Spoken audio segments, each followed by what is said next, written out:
What truly makes a salary good for you? I mean, is it just the number you see hitting your bank account? Or is it maybe more about what that money buys you? The lifestyle, the freedom, the actual quality of life it lets you have. Today, we're doing a deep dive into exactly that question. We're focusing specifically on average salaries in Portugal for expats, looking ahead to 2025. Our mission today is pretty clear. We want to unpack the real salary expectations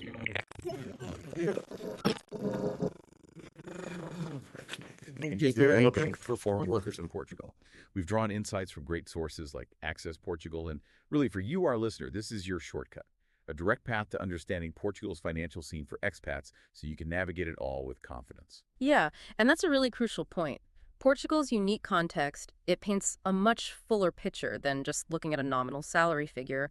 We'll explore how factors like the significantly lower cost of living and the specific, quite advantageous tax regimes, how they can genuinely be game changers, for your earning potential and your actual purchasing power. So whether you're maybe thinking about a D1 work visa, the one aimed at employment, or perhaps exploring other routes like the D7 for passive income or the D2 for entrepreneurs, this discussion should really equip you, help you make some informed decisions. Okay, so let's start breaking down those core numbers then. What does the average salary actually look like in Portugal?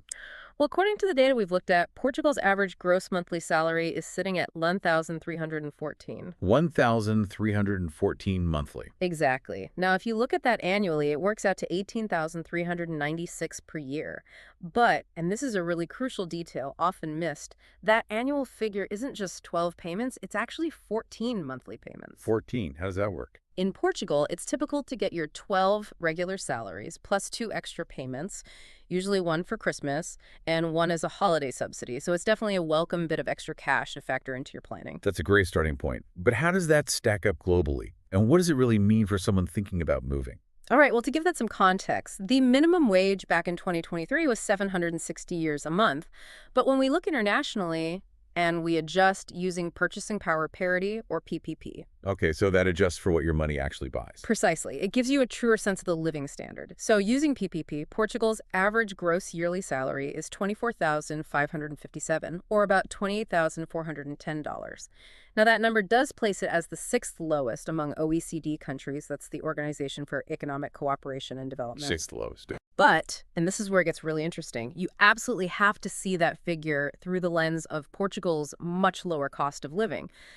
Think of it like this, that 24,557 stretched by lower Portuguese costs might give you a lifestyle similar to earning, say, 40,000 or maybe even 50,000 in a major, more expensive European city. I see. So it's not just about the number itself, but the real spending power. Exactly. That's what transforms your daily life. That is a powerful distinction, because when you look at the raw nominal numbers, they do seem quite different from, say, the US or UK. The US averages around 59,981, the UK is 40,753, and even neighboring Spain is up at 34,508. So it's roughly a 29% salary gap just with Spain. It is. But like you said, we have to immediately look at what compensates for that. You're talking Portugal's strategic location, the amazing quality of life, and those tax regimes we'll get into. And what's really fascinating is seeing how many expats are leveraging this now to keep their higher international salaries working remotely, and then directly benefit from Portugal's lower costs. I mean, imagine keeping a London tech salary but paying Portuguese rent and cutting daily expenses maybe in half. It's a huge advantage. It's more than an advantage. It feels like a financial superpower. It's totally reshaping how people think about work-life balance. That's absolutely spot on. And, well, this brings us to a really critical question. How do things like education and specific experience play into this? What kind of professional background really pays off in Portugal? Right, because it seems clear that having advanced education or specialized skills means a significant premium over there. Can you walk us through what the average monthly base salaries look like across different job levels? Absolutely. The data we have shows a pretty stark difference. If you look at high-level executives, their average monthly base salary is around 2,104.30. That's a massive 109% above the national average. Wow, more than double. Yeah. Mid-level executives, they're at about 1,484.60, which is still a solid 48% above average. General workers tend to be around the national average, that 1,005.2 hour mark. And then non-qualified professionals are at 646.70, so about 36% below the national average. So it really underlines that things like professional certifications, specialized training, especially international experience, they aren't just nice to haves. They genuinely command higher pay. Definitely. They make a real difference. So, okay, we see that education and experience translate to higher earnings. Which specific industries really value this advanced expertise, and where do things like master's degrees really make a difference? If we connect this to the bigger picture, you see that advanced education is highly valued in key industries. Technology is a big one, healthcare, engineering, and financial services too. And what's particularly interesting is that professionals with master's degrees or an equivalent qualification, they typically earn somewhere between 40 to 60% more than those just with a bachelor's degree. 40 to 60% more. That's significant. It is. And that premium gets even bigger in sectors where there are, existing skill shortages. It makes your qualifications even more valuable, more sought after. Okay, that's a substantial jump. So for you listening, what are some of the highest paying actual professions we're seeing in Portugal, especially maybe in a hub like Lisbon? Where do the numbers really climb? Right. When we look at the highest paying roles, particularly top management in Lisbon, the figures are, well, quite eye-opening. A general manager in industry, for example, might earn between 110,000 euro and 170,000 a year. Okay, serious money there. Yeah. For legal managers in large companies, we're seeing ranges like 148,000 to 160,000. An associate lawyer, say with 10 years experience, could command around 120,000 per bect. Chief information officers, they're often in the 70,000 to 120,000 bracket. IT directors of maybe 40,000 to 100,000. And it's not just traditional corporate roles, right? You mentioned the startup scene. Exactly. Portugal's startup ecosystem is booming. And that means premium salaries for tech professionals, think software developers, data scientists, cybersecurity experts, especially in Lisbon's tech hub. Overall, IT professionals, depending on their specialization and experience, can generally expect to earn somewhere between 25,000 and 60,000 euro annually. Those are impressive figures, especially at the top end. So what does this all mean for where you might decide to live? How much do salaries actually vary across different regions in Portugal? That's a really crucial point because location definitely matters. Lisbon, well, it leads the way. Average salaries there are typically about 15 to 25% higher than the national average. And that's driven by the big companies. Mostly, yeah. The concentration of multinational corporations and tech companies pulls the average up. So for instance, those IT professionals in Lisbon, they're often earning around 35,000 to 60,000 annually. Now, if you compare that to Porto, Portugal's second city, salaries there are usually maybe 5 to 10% below Lisbon. But, and this is the important bit, the cost of living is significantly lower in Porto. Ah, okay. So still attractive. Very attractive. It's a strong tech and creative hub, and it offers a really compelling balance for a lot of people. And it's not just Lisbon and Porto, is it? I mean, you've got other regions like the Algarve, known for tourism, or central Portugal with manufacturing. They have their own opportunities. But what seems to be really changing the game now is remote work. Absolutely. It's letting people earn those Lisbon-level salaries, but live in smaller, maybe more affordable, charming cities. Precisely. And that's a fascinating development. It leads to some cities offering truly exceptional salary to cost of living ratios. Think about cities like Braga, Coimbra, or Aveiro. You might find salaries are about 80 to 90% of what you'd get in Lisbon. Okay. But the living costs might only be 60 to 70% of Lisbon's. That gives your purchasing power and potentially your quality of life a really significant boost. That is huge. Okay, let's talk about the cost of living directly then so you can really get a handle on this. What should a single person budget monthly? Let's say excluding rent for now. All right, for a single person, excluding rent, the estimates are roughly, in Lisbon, maybe 800 to 1,200 euros per month. In Porto, it's a bit lower, maybe 700 to 1,000 euros. And in smaller cities, it can be even more appealing, say 600 to 900 euros a month. And housing, that's usually the biggest chunk. It is. It's the biggest variable. For a one-bedroom apartment, you could be looking at anywhere from 700 to 1,500 euros in Lisbon city center, maybe a bit less further out. Compare that to smaller cities where you might find similar places for 400 to 800. The difference is substantial. Right. And beyond housing, what about those everyday expenses, groceries, transport, going out, are they also noticeably cheaper? Oh, absolutely. Essential expenses stay remarkably affordable. A monthly public transport pass in Lisbon is around €40. In Porto, it's even less, maybe 30. It's pretty good. Yeah. And think about eating out. A typical lunch menu, prato do dia, might cost you between 8 and 12. Groceries generally run about 20 to 30% below Northern European prices. That daily coffee and pastel de nata. It might cost less than just a bottle of water in some other major European capitals. Aha, sure. It's those consistent, small savings day to day that really add up and contribute to a different quality of life. Even private health insurance is quite reasonable, maybe 30 to €100 a month, depending on coverage. So putting it all together. So yeah, for a professional earning, say, 2,000 to 3,000 monthly, Portugal can offer a very comfortable life with real potential for savings.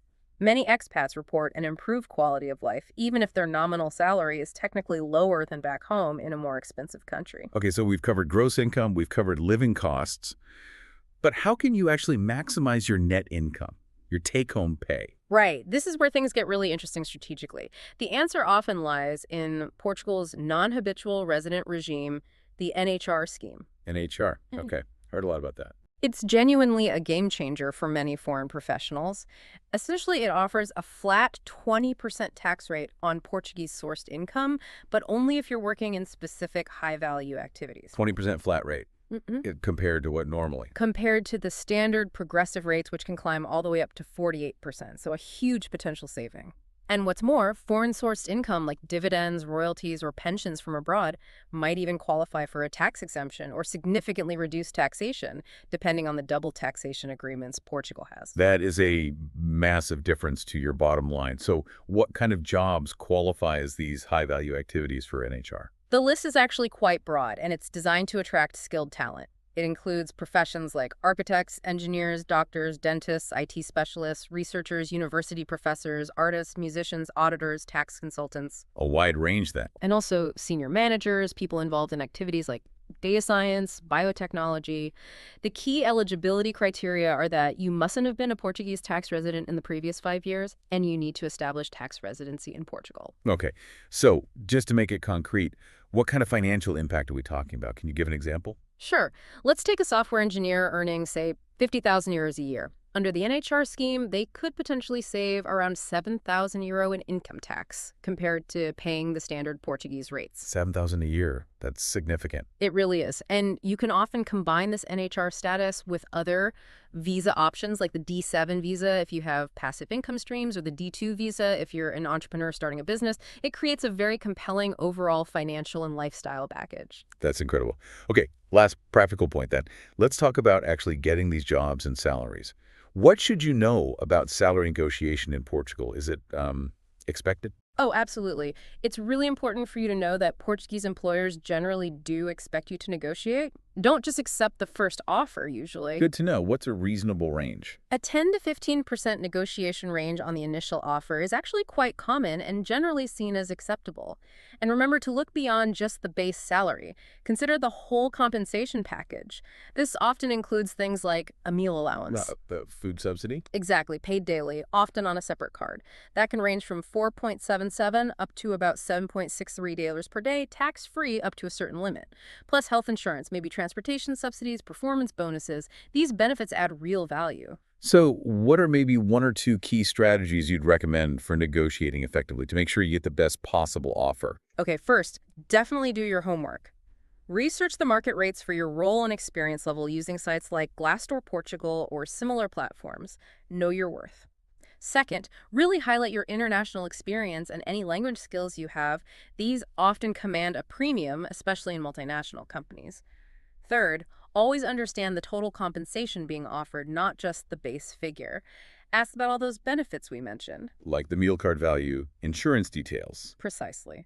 Fourth, timing matters. It's almost always better to negotiate firmly during the initial hiring process. Annual raises once you're employed are typically quite modest, maybe 2 to 5%. And finally, a simple but crucial one. Get everything documented clearly in your written contract. Leave no room for ambiguity. Any other perks to look out for, especially with international companies? Yes, definitely ask about relocation assistance if you're moving from abroad. Some international companies might offer help with things like temporary housing when you first arrive, covering moving expenses, or even support with the visa process itself. It never hurts to ask. Okay, fantastic. So bringing this all together for you listening, while Portugal's average salaries might look modest just glancing at the numbers, Hmm. the real story, as we've discussed, is in that powerful mix. Yeah. Reasonable living costs, an undeniably high quality of life, and these really significant tax advantages like the NHR scheme. It's truly about what your money can do for you there. Absolutely. The key to really maximizing your potential in Portugal seems to lie in that strategic planning. Choosing the right visa, optimizing your tax situation if you can, targeting those high demand sectors where your skills are most valued. It's about looking at the whole picture of your financial well being. So here's a final thought for you to consider. In a world that's just full of information, where maybe average often feels like it just means getting by, what if your next big move isn't just about chasing the highest possible number on a payslip? What if it's about finding a place where your money, your lifestyle, and your professional growth can genuinely come together to create a truly richer life? Yeah, we really encourage you to reflect on that, how understanding all these interconnected factors, salary, costs, taxes, quality of life, how that understanding can maybe redefine what financial success and a good life actually mean for you. And hopefully that enables you to make a profoundly informed decision about whatever your next chapter might be.